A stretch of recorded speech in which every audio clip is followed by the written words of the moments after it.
Hey everyone, कैसे हैं आप सब। Welcome to coding junction. मेरा नाम है मुंतजिर आलम। वेब डेवलपमेंट की एक नई वीडियो में हम आपका स्वागत करते हैं।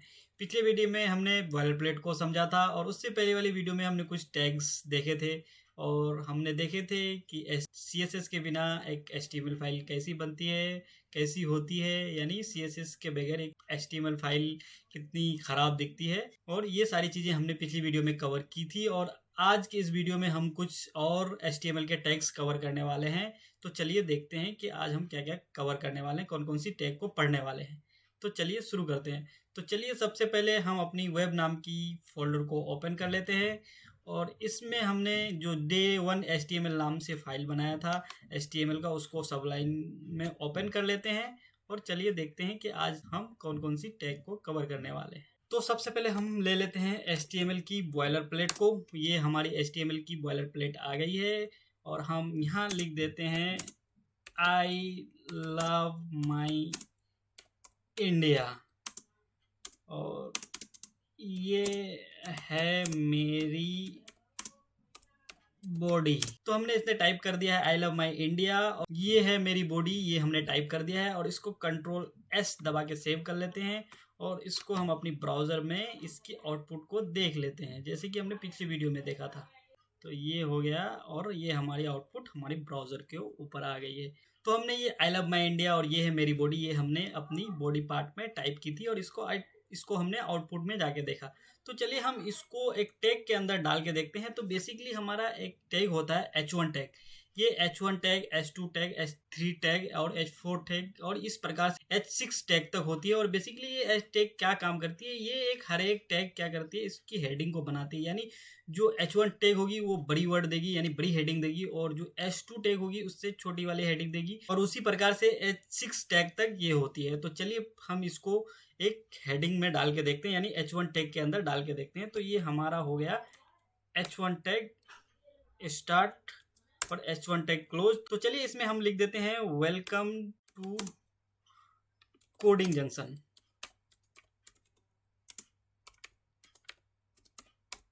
तो हमने ये H1 टैग के अंदर लिख दिया है कोडिंग जंक्शन। तो चलिए हम इसको सेव कर लेते हैं और इसको हम अपने ब्राउज़र के ऊपर आउटपुट में जाके देखते हैं। तो ये हम अपना ब्राउज़र ओपन कर लेते हैं और इसको हम यहाँ रिफ्रेश कर लेते हैं। तो देखिए ये हमारा वेलकम टू कोडिंग जंक्शन आ गया। देखिए ये एक हेडिंग के साथ आ गया। जो पहली हमने लिखी थी आई लव माई इंडिया, तो उसमें हमने किसी टैग का इस्तेमाल नहीं किया था, इसलिए वो नॉर्मल साइज यानी नॉर्मल फ़ॉन्ट में आई। और इसलिए इसमें हमने जो पिछले वाले में वेलकम टू कोडिंग जंक्शन में H1 टैग का इस्तेमाल किया, इसलिए एक हेडिंग के साथ बनी। बेसिकली हमारे पेज के अंदर जो हेडिंग टाइप की जो भी लाइनें बनी होगी वो हम H1 टैग के द्वारा बनाएंगे, यानी H1 टैग के द्वारा उसको कोड करेंगे। और इसके बाद हम देख लेते हैं इसकी नीचे वाली यानी इसके बाद वाली H2 टैग को। तो चलिए हम इसको H2 टैग को देख लेते हैं।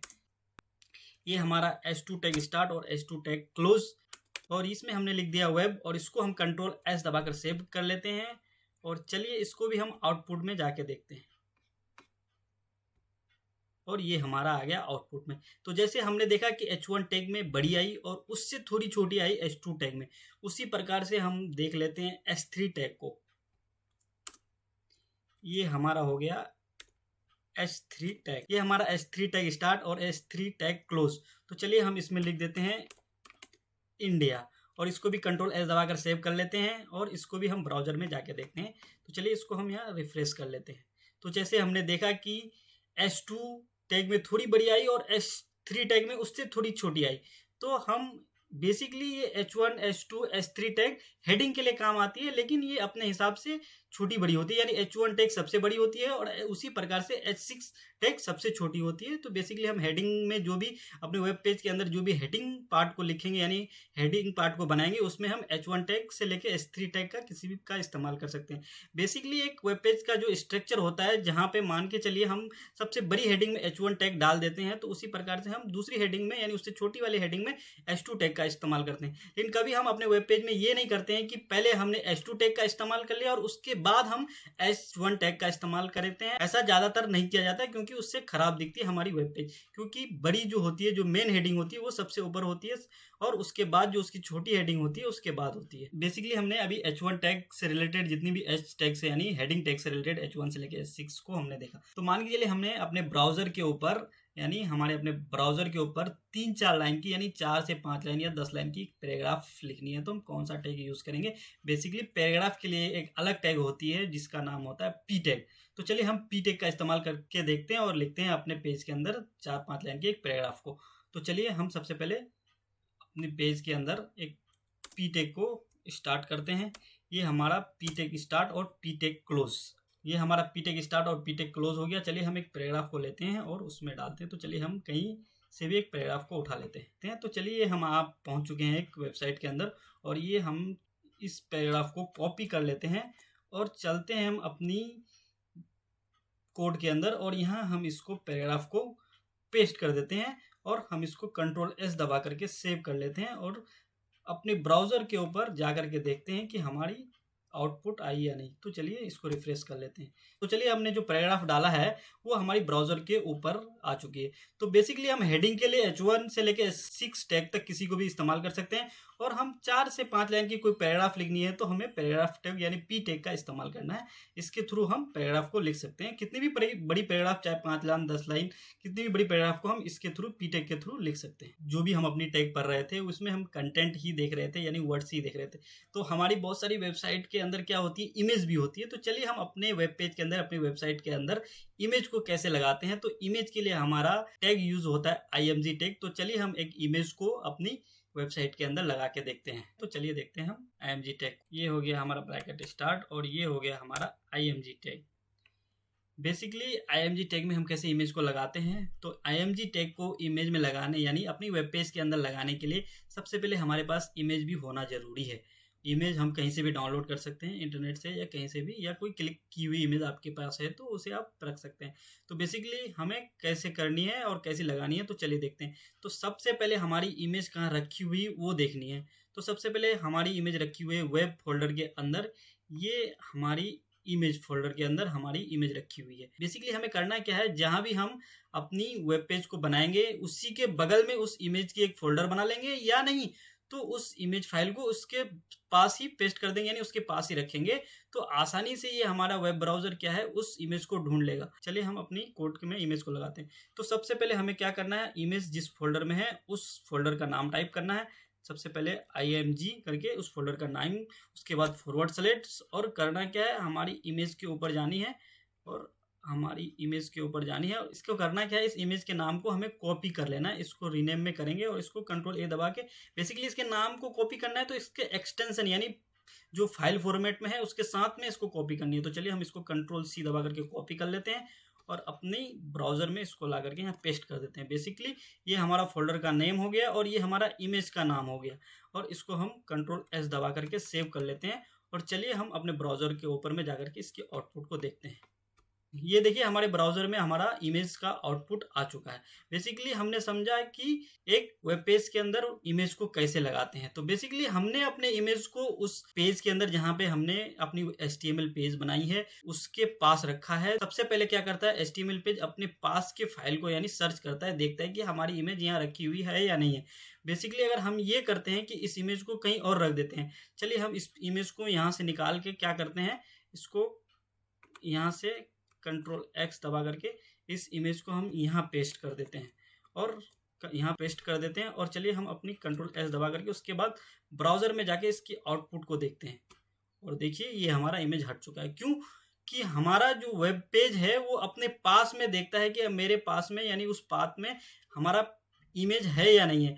अगर हम इमेज को कहीं और किसी और पाथ में रखते हैं तो क्या करना पड़ता है, हमारी इमेज की पूरी पाथ वहां डालनी पड़ती है। तो हम क्या करेंगे, अपने कन्वीनियंस के हिसाब से हम जहां भी अपने वेब पेज को डिजाइन करेंगे उसी के पास से इमेज नाम की एक फोल्डर बना के उस इमेज को रख देंगे, यानी जिस इमेज को हमारी वेबसाइट के अंदर दिखानी है। या नहीं तो क्या करेंगे, उस HTML पेज के पास उस इमेज को रख देंगे। अगर कहीं और हम अपनी इमेज को रखते हैं तो वो हमारी आउटपुट में नहीं दिखेगा, वो कैच नहीं कर पाएगा। अगर उसको हम कहीं और रख करके अपने ब्राउज़र के ऊपर दिखाना चाहते हैं तो क्या करना पड़ेगा, उसकी पूरी की पूरी लोकेशन हमें बतानी पड़ेगी और उसके बाद वो दिखेगा। अपने काम को आसान बनाने के लिए हम क्या करेंगे कि अपनी इमेज को जो हम अपने ब्राउज़र में लगाना चाहते हैं वो अपनी वेब पेज के पास रख देंगे एक फोल्डर बना के, या नहीं तो उसके पास ऐसे ही खाली रख देंगे। तो चलिए हम उसको ठीक कर लेते हैं। ये हमने अपनी इमेज यहाँ से उठाई और इसको पेस्ट कर दिया इस दोबारा इस इमेज फाइल के अंदर। और अब हम अपनी ब्राउज़र के ऊपर जा कर के देखते हैं इसकी आउटपुट को, और ये हमारा आउटपुट आ चुका है। तो हमने IMG टैग के थ्रू अपनी वेब पेज के अंदर इमेज को लगा के देखा।